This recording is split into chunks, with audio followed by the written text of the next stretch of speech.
Greetings from the apocalypse. Today we're going to talk about using reflectors behind your stones. We're going to talk a little bit about the misconceptions about how light works with gemstone settings, and we're going to talk about how to make your stone really pop when it's in a bezel setting. So we're here today to talk about reflectors. This is why reflectors are important under your stone. If you're using a stone that has any translucency whatsoever, like I'll say right at the beginning, if you like the stones, they're completely opaque, this will not help you, so you can tune out now. Sorry. But if your stones are translucent even a little, when you put them in a bezel setting, you want to put something very shiny and polished underneath. When the light goes in and hits that shiny back sheet, it bounces back out, comes back out through your stone to your eyeballs, and that's what really makes it pop. It makes it bright and shiny. It really makes it look good. So always when I'm setting, I'm putting something shiny behind it. Now, what I do normally is I use 30 gauge fine silver. Fine silver doesn't really tarnish. It may get a little slightly yellow because of like the sulfur in the air, but it doesn't have any copper in it, so it doesn't like oxidize dark like sterling would. So usually I use 30 gauge, which is very thin, but not so like crazy thin that it's like dealing with foil, which is a pain in the ass. So, you know, if you think about cutting a little tiny circle and fitting it in the bottom of your bezel, like if I have a little bezel ring like this, you know, I'm not gonna cut that little circle and then try to polish that little fucker. That's gonna make me insane. And I always try to like tamp the crazy town down. So what I do is I usually cut a piece, you know, maybe like 1 or 2 inches, square or rectangular, doesn't really matter. But like, you know, a decent sized piece, you know, something like that, let's say. I'm gonna take 400 sandpaper, I'm gonna sand it back and forth and get all the scratches the same. And then you can go down to like maybe like a micron paper or something like that, or just do a little bit of a progression, you know, 400, 500, 600, or just something like that. Because what you're looking for is for all the scratches to look the same, just like with any, you know, cleaning up that you're doing. And pretty fine, you know what I mean? Like you don't want to really see big scratches, and you definitely don't want to see individual scratches like going off in different directions, because you'll still be able to see that when you're done polishing. So I sand it with 400, and then I go down to like a little micron paper. Usually I use like the green and then maybe the gray, let's say. But like I said, it doesn't really matter exactly which one you use, mainly just that you get all the scratches looking the same. And then what I do is I throw it in the tumbler, because like I don't need to be sitting here screwing around with this thing and, you know, like hand polishing every millimeter of it, you know, fuck that shit.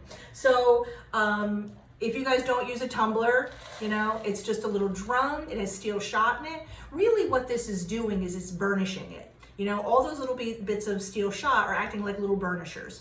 And when you put something in here, you put a little water in there and a little tumbler compound, which is really just a variety of soap to keep everything kind of sliding along. It burnishes it all over. It usually takes around an hour. Tumblers don't have to be too expensive. A lot of the jewelry companies make pretty like fancy expensive ones, but if you look up like those old rock tumbling kits that they sell, they're usually like $100, and that's what it is. I mean, you'll have to buy the steel shot separately, but it's usually a lot cheaper. You know, maybe $100 instead of like $300. And I'm not paying $300 for a stupid little tumbler, because I mean, literally, it's on a little motor thing.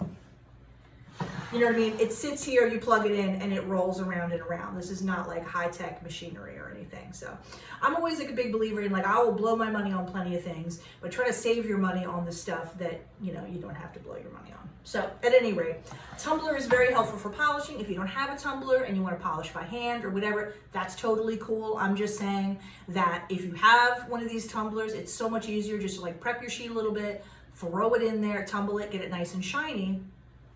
And then I have something that kind of like looks like this, right?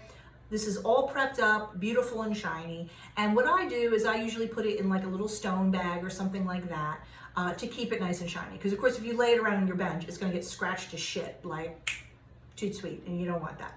So I usually save it, and then as I need it, I cut out little pieces. Like this is one of my older ones, and you can see it's got very sharp little craggy edges, because basically I just, whenever I need a little shiny back sheet, I pick this up, you know, and I cut it out. I usually just use the Joyce Chens to cut it, by the way. This is 30 gauge, so it's not like it's hard at all to cut. So here's a little detail shot so you can see both of these stones were set with a nice shiny silver behind it. And you know, when all it takes is a little light hitting it and they really glow, and it really makes them look a whole lot better than they would otherwise. So hope you can see that. Now, also, here it is. Here's my bezel that I'm ready to set. I've got my little piece of shiny silver in the bottom laying there. I've also got a little piece of wire on top because this particular cabochon has a little bit of a rounded bottom. But that's all I'm talking about. You just cut a little piece of your shiny silver and fit it in the bottom so that it lays there flat, but you know, not so small that it'll rattle around either. And that's going to make a huge difference in making your stone look really beautiful, because like what I'm going to be setting in here is going to be this lovely hessonite garnet, and that fine silver in there is really going to make that stone glow, which is what I'm looking for. So for me, it makes sense to just like have this prepped up. You know, I don't want to be like, okay, I want to set my stone. Oh, wait, I've got to go polish some silver. You know what I mean? For me, having stuff ready ahead of time just like takes all that sort of, oh, fuck me, you know, kind of feeling out of it. For me, prepared is good.